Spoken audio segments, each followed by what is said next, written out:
तो वैल्यूएशन क्या होती है और किसी भी बिजनेस की वैल्यूएशन कैसे कैलकुलेट की जाती है। तो चलिए मैं आपको बहुत ही इजी वर्ड्स में ये समझाता हूँ। तो मान के चलिए अगर आप कोई बिजनेस कर रहे हैं और आप उसको बाजार में बेचने जाएंगे तो उसके बदले में आपको जितने पैसे मिलेंगे वो होती है उस बिजनेस की वैल्यूएशन। तो अब बात करते हैं कि किसी भी कंपनी या फिर किसी भी स्टार्टअप की वैल्यूएशन को कैसे कैलकुलेट किया जाता है। तो किसी भी बिजनेस के वैल्यूएशन को कैलकुलेट करने का जो सबसे ईजी रास्ता है वो ये है कि आपके बिजनेस ने पूरे एक साल में कितने रुपए का रेवेन्यू जनरेट किया है। अब मान के चलिए अगर आपके बिजनेस ने पूरे साल में 1 करोड़ रुपए का रेवेन्यू जनरेट किया है, फिर उसके बाद कुछ मल्टीपल डिपेंड करते हैं जिनसे मल्टीप्लाई करके आपका वैल्यूएशन निकला जाता है। कई बार ये मल्टीपल 5 होता है, कई बार ये 10 होता है या फिर कई बार इससे भी ज़्यादा।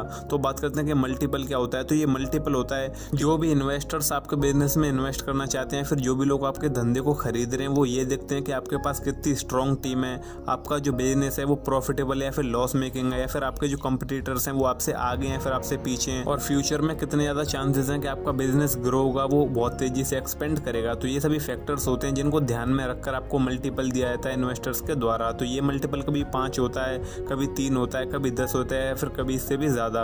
ये जितना ज़्यादा पॉजिटिव होंगे ये सभी फैक्टर्स उतना ही अच्छा आपको मल्टीपल मिलेगा, और इसी मल्टीपल के बेस्ड पर आपका जो पूरे साल का रेवेन्यू है उसका मल्टीप्लाई करके आपको पूरा वैल्यूएशन निकाल के दिया जाता है। तो आई होप कि इस वीडियो से आपको कुछ नया सीखने को मिला हो। तो अगर आप इसी तरीके से स्टार्टअप और एंटरप्रेन्योरशिप से जुड़े हुए कंटेंट में इंटरेस्ट रखते हैं तो प्लीज़ चैनल को कर दीजिए सब्सक्राइब और वीडियो कर दीजिए लाइक। तो मिलते हैं फिर अगले